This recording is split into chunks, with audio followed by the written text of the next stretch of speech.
Welcome back to the OpenWater Talk Show, where we bring you a host of really wonderful and out there ideas. And I got to be honest with you today. Today's talk is going to be big, and we're going to be talking about a lot of things. I'm really excited to welcome my guest today, David Ewing Duncan. I don't even know where to begin. An author of 12 books on everything from the microbiome to robots and AI, a journalist who's worked with ABC News and written for the New York Times and the Atlantic and Wired. And he's also an entrepreneur. And today he's going to talk to us about wave theory and how that applies to a couple of different areas and convergence. Like I said, it's going to be a big discussion, but you're going to get a lot out of it. So I'm first of all, welcome to the show, David. Thank you for being here. Thank you so much. Pleased to be here. All right. So I think we ran out of time because your bio is so long. So thanks for coming Okay, by. well, thanks. That was fun. Yeah. We're going to be talking about wave theory and convergence. So to set the stage, you've got some slides you want to share with us real quick that I think are really important for people just to sort of level set and get sort of a basic understanding. So I'll let you go ahead and take over real quick. Sure. I should say that as a journalist, I cover mostly life sciences and technology, but in my past, I've covered politics. I actually bicycle around the world out of college, so I've done a lot of adventure travel. I was a foreign correspondent in Africa. Lots and lots of crazy experience, which actually plays into the theme. I'm the guy that doesn't specialize, except in not specializing. Well, the world needs generalists. Right. And I think we need a lot of generalists. In fact, I taught a program at Berkeley for a couple of years on integrating different science disciplines and trying to train people, experts on integration. But yeah, so the wave theory, it's maybe my next book. I'm kind of playing with the idea. And it comes, I also do a lot of consulting. It comes from me being approached all the time by people who want to invest in biotech and life sciences. I've written a lot on the business side, on the regulatory side, all of that. And I usually tell people, unless they really know what they're doing, like they actually are doctors or PhDs or know the science, just beware. And sometimes I tell them, you might want to think about investing something else and then something else, because biotech, especially drugs, is really difficult to make work. About 91% of all drugs fail in human trials. Sometimes after you spend hundreds of millions of dollars, they take years to develop. So in trying to explain this to people who really, they generally wanted to get into it, I wanted to help them if I possibly could. I came up with this idea called the wave theory. And the idea is, let me just put up this slide and I can show you what we're talking about here. Can you see that? Sure can. Okay. So some of you may have seen this, but the idea of the wave theory is that basically all of life, all of existence, all of physics, all of biology, even emotional life, all comes in waves. It's not a steady state. It's not a linear progression. I mean, we all know this in our lives. You get excited about things. Things seem to be going really well. Somebody makes a discovery or an innovation, in the case of, say, a technology, and everybody goes gaga. And they pour money in, they go crazy. I mean, think of the internet. I mean, more in my space, genomics. The internet goes all the way back to the 60s. You definitely did not probably want to invest in the internet in the 60s, if there even were companies. I'm not sure there were, but 70s, 80s, 90s, people who put lots of money in probably lost a lot of money. It wasn't until for the internet around the time of Google in the early 2000s and when it really hit, and that was probably the big one that you really wanted to be involved with. Genomics, I would argue, people have been investing. There have been, these innovation triggers, these peaks of inflated expectations, exuberance, and people have really lost a lot of money on genomics over the years, and lots of companies that have come and gone. And only now, I would argue, if you're interested in genomics in the 2020s, is it actually really happening at least in a broad sense. It's been very successful for certain things, specialized things like rare diseases, but it's just coming to its own. So that's the basis of this wave theory. And I'll give you, a more kind of pertinent example for where we are right now, which is on artificial intelligence. And this comes from a talk I give on all of this. But, artificial intelligence, really humans have been dreaming of this probably since the written word, of artificial devices, machines, human-like devices that could do super things and super calculations and whatever, could be imagined back then. In the 50s, it was the birth of the actual term of artificial intelligence. It was during a meeting at Dartmouth College in the 50s. They came up with the term. It kept moving along, and people were investing in it. People went gaga over it, the idea of it. Then there was the first AI winter in the late 70s, and basically everybody fled. It looked like it was a total disaster. Came back again in the 80s. There was a second bust. Anyway, you see what's going on here, and we're now today, generative AI, all of this, and that's not always, by the way, great innovations that turn out doing really optimal things. Like, I have a lot of thoughts on deep fakes and that kind of technology, but this is just a quick little case study. And I would argue that the big wave is still not here for AI. I mean, I don't think you're going to be in big trouble if you're investing in, in Google and Meta and all these places. But the big wave, I think, is still coming because the technology is still very young, and there's still a lot of kinks to be worked out. We also have an interesting intersection in the wave theory when it starts hitting society and really making a big impact. Because what's not happened with AI, and is just barely happened with things like genomics, is how these technologies intersect with society, how we use them to optimize them, how do we avoid making big mistakes or abusing the technologies. So that was just a little bit on the wave theory. Just as an aside, I am working on this book. I have the rules of the waves. If at some point I'll get this out there, but waves govern emotions. They govern pretty much everything in life. So that's the wave theory. Okay. So as it relates, I think that's interesting. So you centered this around the idea of like artificial intelligence. And so, we hear a lot about that right now in a lot of different contexts. But what I'm hearing you say is that there is a lot of noise right now, but the true utility isn't, like, the money generating utility is still a ways away.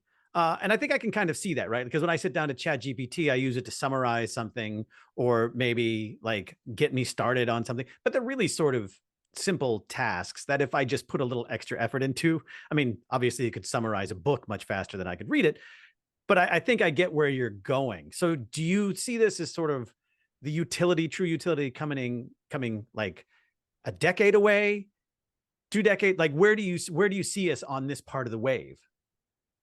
Well, I think, okay, part of what I wanted to talk to you about, and what I have been talking a lot about, is this idea of convergence. And so AI is kind of almost the latest buzz term for really advanced computing. And that goes back probably even into the 19th century. So advanced computing is well on its way. And the way we use the internet and all of these things converge together. AI is another layer of that is getting a lot of buzz right now. But I don't think that other layer, which is more around not just computing things, not just adding up data, not just turning off light switches. I mean, it's actually really making a significant impact. And like you say, I mean, right now, ChatGPT, these things, I use them occasionally for small little tasks. I think still, if you can tell, at least I can tell as a creative writer, when somebody has written this, on ChatGPT. So I don't think we've really seen all the potential of AI yet. And it's also entangled in other technologies, like at places like Google and Meta. But the transformation that AI promises, I don't think is here yet.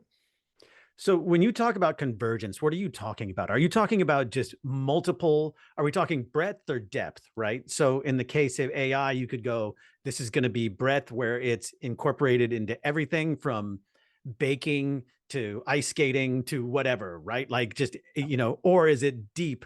So the convergence is like just the idea of computational power just kind of collapsing in on itself. And by that, I mean just getting more and more powerful. Which are you talking about in this sort of instance? Well, I think both and all of that. I mean, I think what you last said was really interesting because, I don't know how you would measure power on that, depth versus breadth scale.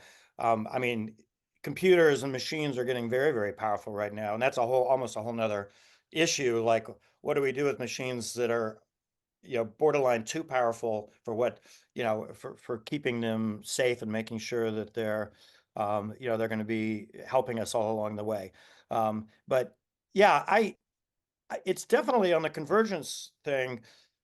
I mean, what I mostly work in on AI is its applications to life sciences. And it is, it's happening pretty big time right now, but it's still early stages, but we're seeing now, it's like we're peeking around the corner, we're seeing where it's coming, or where it's headed. And for instance, like drug discovery, I'm working with a company right now. We're chatting with them about doing some work.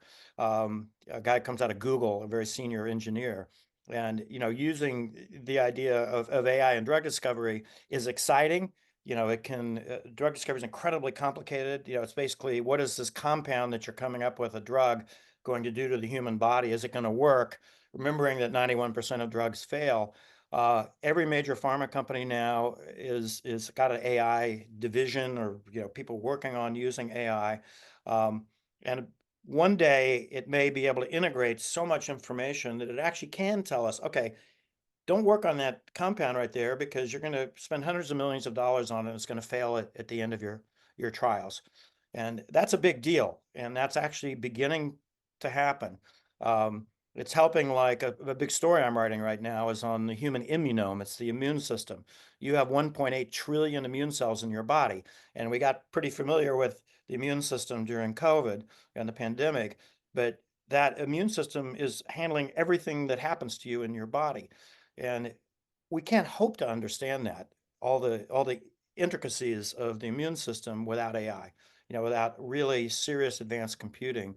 And when I say understand it, you have to first collect the data, which we're able to do now in life sciences. We can collect your DNA, we can collect your immune cells, we can do immune cell counts and identifications. But that's not understanding it. And to understand it, we now need to be able to model a lot of different factors. And this is where convergence and integration come in. I'm actually doing the story on the immune system. So, and they tested me, and they're running my data right now on tens of thousands of immune cells to see where I am, how prepared am I for the next pandemic, for instance. And, that still needs to be compared to thousands of other people. There's a database of about 50,000 people I'm going to be compared to. And not to get too much in the weeds here, but I'm just throwing out a lot of big numbers and a lot of factors that have to come together before you actually understand what's going on in your own immune system, and then therefore what's going on, in your own body and how healthy you are. And it just gets so vastly complicated. It's, you can barely even comprehend it. Right. So I want to let's dive in on that just a little bit, right? Because 50,000 is a big number, but it's not a big number, right? So when you're trying to train AI, when you're trying to train models, right? It seems like Yeah. that you need a lot of data, and it has, a trillion of your cells, or whatever, whatever, however many tens of thousands of cells it has, right? But that's you at this particular moment, right? It's when they extracted it, right? And it's not over Right. a period of time, and it's compared to only 50,000 people, compared to however, the billions of people that are on the planet, right? So I guess I'm trying to, as you think about convergence, and especially in this area, what is sort of the timeline for just training so that you can start getting the results? Like, how long are we talking for something like that? It's an interesting application that's using IT, large language models, et cetera, in biology, which actually that's not really a terminology that's used. It is kind of training, though, because you do need it's more like, let's say you're testing a drug and you test 100 people and you have 3 people that have a really bad reaction. Okay, that's 3% of a very small population. But if you test 100,000 people and you still get 3 people, that becomes, an almost meaningless number. It's such a small number. But if it's 3 against just 100, that can actually change the perception of, is that drug safe? Is it going to work? So that's more of what we're talking about here, if that makes sense. 50,000 people are better than 5,000 people or better than 500 people. Partly for the same reasons as training a large language model, but it's more because you need to pick up all the diversity of humans. You and I are, and every other human are really similar. I mean, evolutionary sense, there's about a 2% or less difference, among humans. But that 2% can be the difference between a drug killing you or not, or between actually understanding what's going on in somebody's immune system or not. So 50,000 is it's respectable in biology because it's really expensive and difficult to test large numbers of people. I mean, originally the genomic testing was around maybe a few dozen people and a few hundred people because it costs millions of dollars to run a single human genome, all the DNA in your body. Now, to run a complete genome of all the DNA in your body is maybe a couple $100. So it's gone down. Well, the first human genome was $1 billion or plus dollars, and that was in the late 90s or early 2000s. So in 20 years, it's gone down a lot. But until you start getting these large numbers of people, you can't really make broad societal assumptions about what's going on biologically. And you also can't accurately use that data for prediction, which is one of the coolest things this bio data is for. And by the way, I should back up here and explain that I did write a book called Experimental Man. And Experimental Man was me being tested by basically everybody on the planet who would test me for healthcare data, digital data, whatever it was, MRI scans of my brain, my body, anybody, as long as it didn't hurt me. I had a dictum, do no harm to me. But this started in 2001 with a Wired story I was assigned to write about the Human Genome Project, which was just being finished back then. Nobody really knew much about DNA. Most people hadn't even heard of it. Certainly, they didn't know what it meant to have your DNA tested. So, just as a crazy almost stunt, my editor didn't even almost said no. I got a company back then to test my DNA, and I was one of the first humans to be genetically sequenced, as it turned out. I didn't even know that at the time. And I wrote the story of what it was like to find out that I was, had some risk factors for certain things like high blood pressure when this is, 25 years ago. I also found out I didn't have a lot of really scary things. I don't have a very high risk for most cancers, heart disease. That was all good news. But so I wrote the story. It just took off. It was one of those crazy stories that you dream about as a journalist, and won a bunch of awards. It really, I think, came at the right moment when people were trying to understand this new technology. So that got me going on testing, like I said, everything. And I have about 70 terabytes of data on myself. Completely nuts. I mean, Yeah. and I would say about 99% of that data I still don't understand, or it's still not individually some of the data, but it has not been even close to being integrated. It's hard to understand what all of that means for one person. I was trying to figure out what can one person with all these new technologies and platforms and apps and everything figure out about themselves. What can you learn about yourself? And I did learn some things. That hypertension gene, risk factor that I had back in 2001, it turns out I have mild hypertension now. So that actually was an accurate prediction. I don't know if that was really directly related to that particular, genetics was very early in those days. But, that's the kind of power of this information. And it not only gives you a snapshot of where you are today, like you said, it's where you are right at this moment. But the big money and the big interest and the big health benefit is to be able to predict what might come your way. And it started with genomics. We're still working on that, but that's getting better all the time. But all of these other, proteomics, metabolomics, all of the microbiome in your gut, these all give you information that can be used to make predictions. So anyway, I'm not sure I answered your question, but there's a lot of, but you need AI for all of that. And it's a breadth and depth question. You need to have enormous breadth to be able to cover all of those topics, and integrate them. But you also have to have a lot of depth in different, depending on the question you're asking, to get a meaningful answer. Yeah, that makes me think there was a company called Brightseed, I think, where they were using AI to study plants and food Right. Yeah. compounds to see what like black liver could help with fatty liver, or black pepper could help with fatty liver, I think was something that they had come out with years ago. It might have changed since then, but just the idea of like the wet lab versus the, being able to model something in AI, I think you're right, just saves time and is applicable in all sorts of health ways that, both internal and external. Yeah.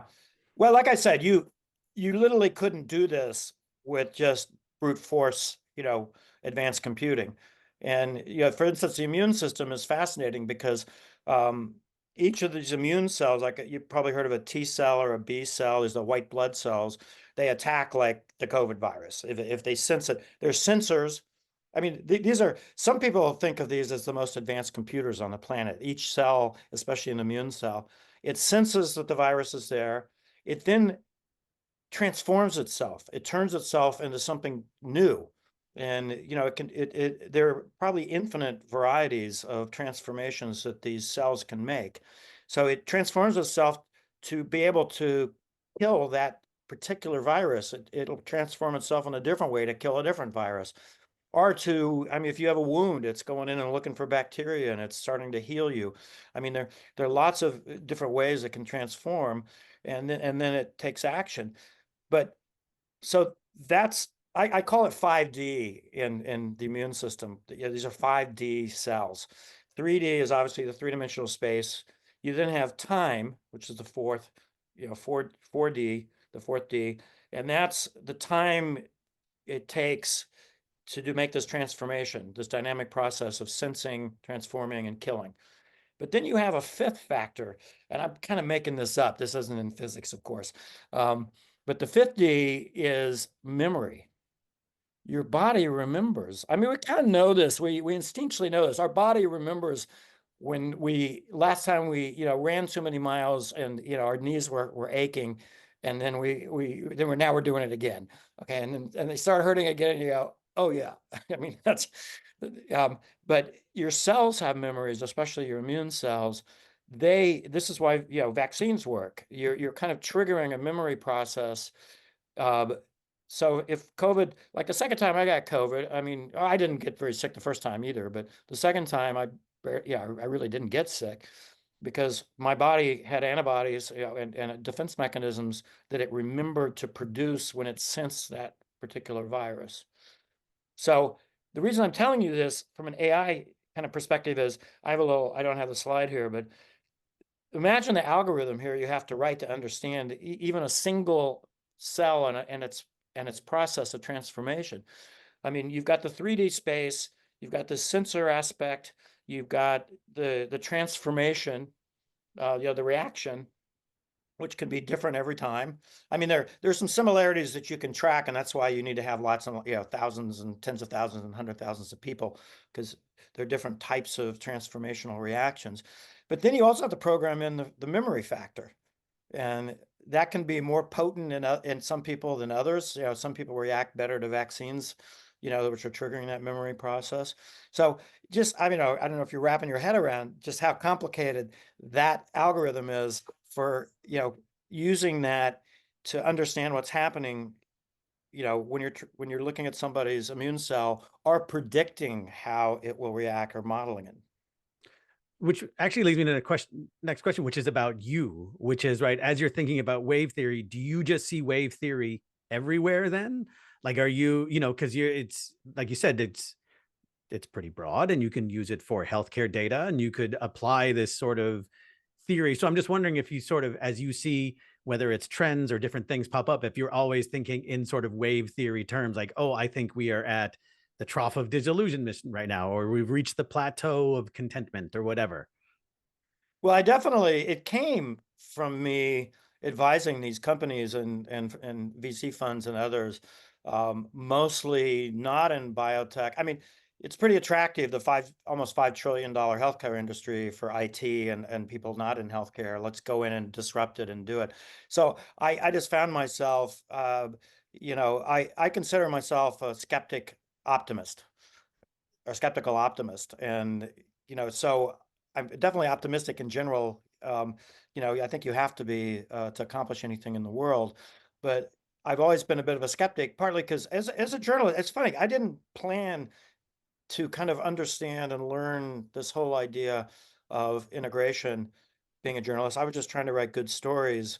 But you have to be a skeptic. If I'm writing a story in the New York Times or Fortune magazine about a company, um, I have to understand, the science or the technology.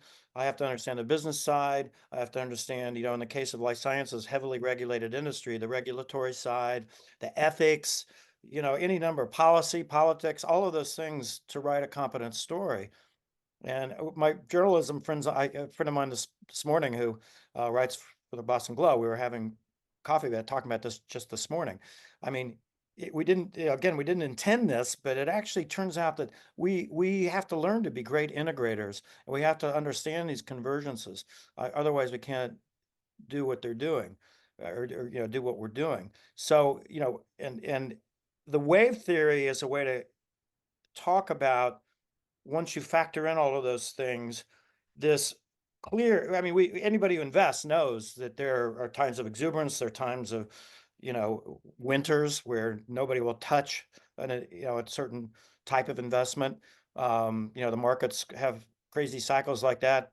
Bio tends to be a lot more volatile than almost any other, established mature industry, because probably it has to do with, you know, helping the people we love. I mean, these are drugs, these are, life science. It's not, a machine or something that we might use like a computer. It's a drug that might save someone. So people go crazy. Those troughs, those waves up and down are much steeper. But yeah, I apply it in this book I'm writing. It's not going to just be about investment in technology, although that'll be a big part of it. It's also about physics. It's about emotions. I mean, love, grief, joy. You just try to, you can think of almost anything that affects us. We all know when we're having a great day, the wave is just crashing in. It's going great. The next day, we, we can't get up that kind of energy. The wave is back out. We go in waves of adoring music. We go in waves of, so anyway, it's the book itself is going to be partly philosophical on that. I mean, and it does help me. It's helped me both as a writer and dealing with technology and, trying to understand these trends and science and technology, but also even in my own personal life. I mean, it helps to understand that something good that might be happening, you have to be leery that, the wave's going to go back out. Something bad that's happening, the wave will form again, and hopefully, you'll get out of the wave going out. All right. Well, hey, before we leave, I just want, as you are putting this book together, and for people who are watching this, like, what's something that they could take away?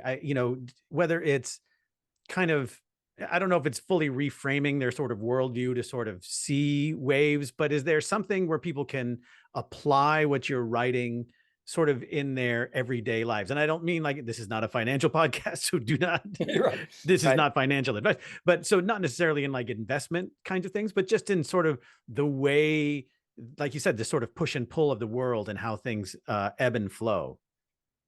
Well, I think it's given me some faith when, we all have times when the wave is definitely out, and, you're in one of those troughs, and, whether it's emotional or, you had a business setback, whatever it might, I don't know, a romantic setback, whatever it might be. If they always say time heals, but I think part of that is the wave is, once the wave's going to be out, it may stay out longer than you would like, but almost always the wave will come back again. It may come back in a different way. It may be a totally new wave, that you didn't expect. Like, in love, you break up with somebody, you're in grief, you have a wave of grief, the wave of love goes out, but then something comes at you from unexpectedly, maybe you meet somebody else, or, something happens.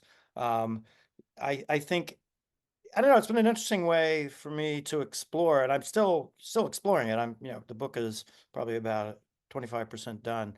Um, but I've got it right now, 72 areas of waves. So I'm applying this theory to, like I said, everything from grief and joy to love to relationships, to technology investments, on and on and on, and also physics. There's a chapter in there about the origin of the waves. I mean, at some point they started, like the first wave, like, what was that? Maybe it was a big bang. Who knows? But where did emotional waves come from? Was there a big bang of emotional waves that happened at some point? So, it gets into a little bit of kind of fun like that, or trying to apply this in a lot of different ways. But I think if most people, if you sit and think about it, it kind of makes sense. Yeah. Well, this has certainly been a wide-ranging and yet deep conversation. I've been talking with David Ewing Duncan. He's so many things, including an author of the forthcoming book. I don't know what it's going to be called, but it's going to be all about wave theory and all kinds of waves. A journalist, entrepreneur. David, thank you so much for being here today and talking to us about wave theory. Thank you. And shockingly, it's going to be called the wave theory. All right, be on the lookout for it at some Yeah. point, and ride that wave. All right, All thanks, right. David. Hey, thanks, Chris. Take care.